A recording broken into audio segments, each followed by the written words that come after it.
about to be pumped out. But here on the minimap, we can see that, wow, 2 ambassadors for this warp in for Enterprise D. Ambassadors for 311 have turned out to be quite a nice little ship. They're tough and they are fast, and that makes them deadly.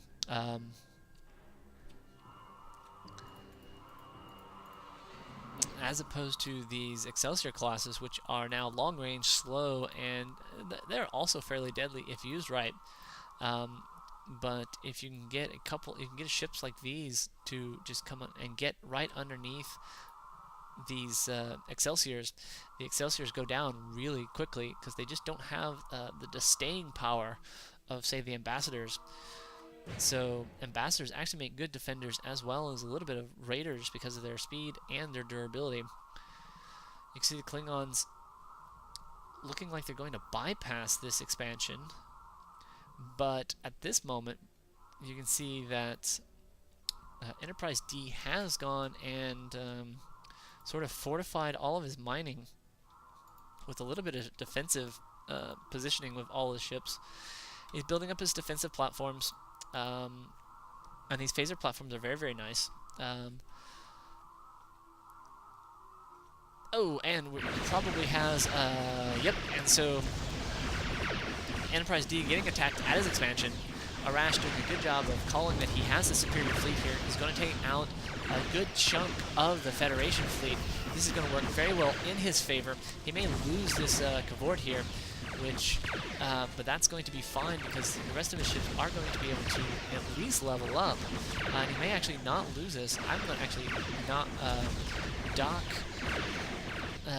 Enterprise D for trying to micro to a cavort as opposed to, say, microing to one of the other, say, the Borel classes, which would at least take down a ship, more ships and more firepower quicker. And you see that taking out this expansion with this group of ships, and this pulse platform not doing a whole lot, just not really doing it. You can see that Enterprise D is going ahead and decommissioning this station because he just does not have this battle. Losing that ship, and this is probably going to be the decisive battle of this game because really this is giving the Klingons sort of the offensive superiority on the board. You can see they're probably going to move over here, finish off this one ship, and you can see that they've recrewed this one cavort that is sticking all by itself, and this has kind of put Enterprise D sort of on a defensive position. He's defending, but he doesn't have a lot of mining going on in his main base. Without his expansion, he's down to only 2 dilithium miners and only 1 tritanium miner. That is really going to put a hurt on his ship production. He's just not, and you can see actually all over the place that he doesn't have anything that's really going. Oh, except we have an improved weapons here. This is a little bit of an odd timing for that. I don't know if he has enough ships for this improved weapons to actually be effective. I really would have expected a couple more miners here. And let's take a look at his Starfleet command. It's about to be up for another warp in. However, he's falling behind here. He's got a lot of stations up, and this is probably what's been sucking a little bit of his cash out. And these phaser platforms are good. Oddly enough, he's put the phaser platforms.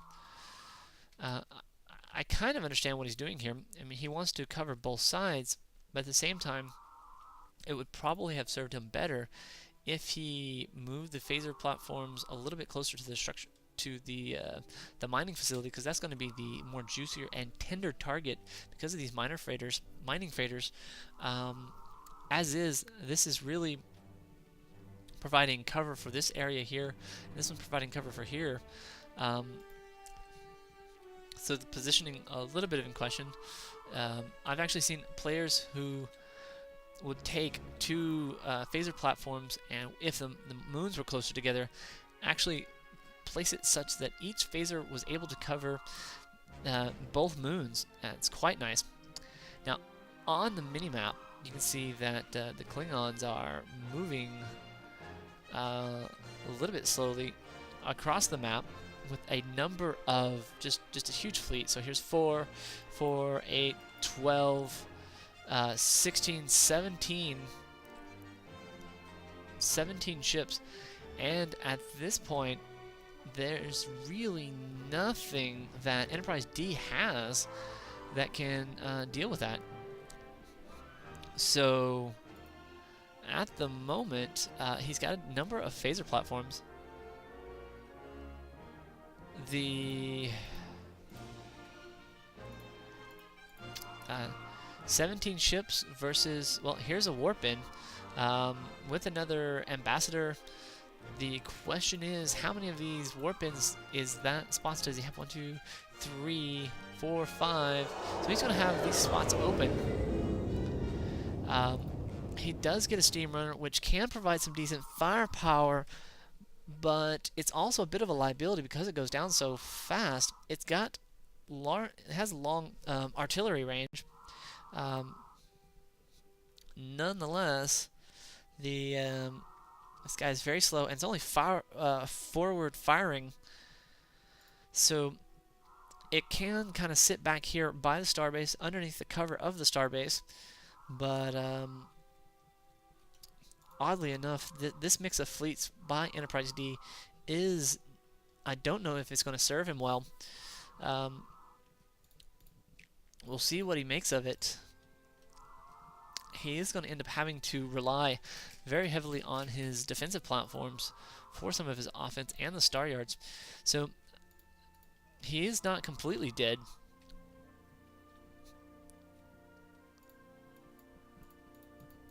The Klingons are slowly massing out. You can see you hear the cloak going off, and that cloak is going to make the battle give Arash the battle position of choosing. He can end up just going on the opposite side of wherever these fleets are, draw them away, maybe take out, say, this pulse platform, or the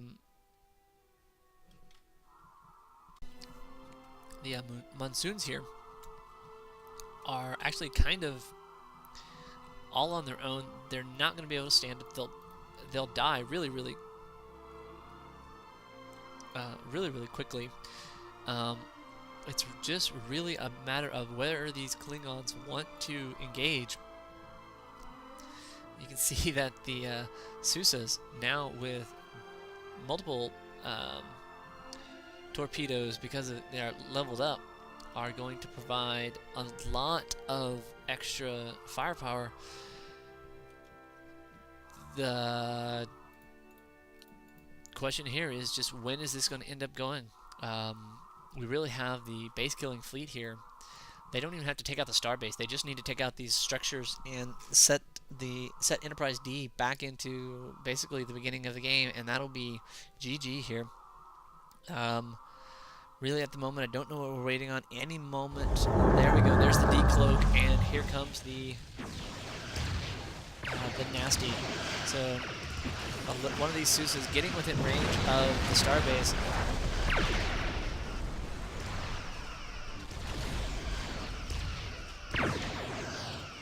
We can see one of the Susas actually has leveled up and has been turned into a vet.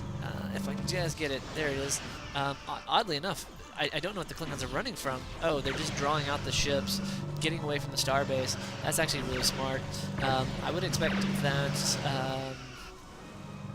this one ship, where to go, yes, you can see that Arash is very intelligently moving that away, letting it repair. The Federation taking losses. These little ships are not going to be... Wow, actually... Wow, the Federation are making a lot of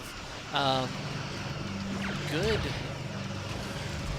good headway into this Klingon fleet. The Klingon ships are a little bit getting piecemeal. It's not piecemeal. They're just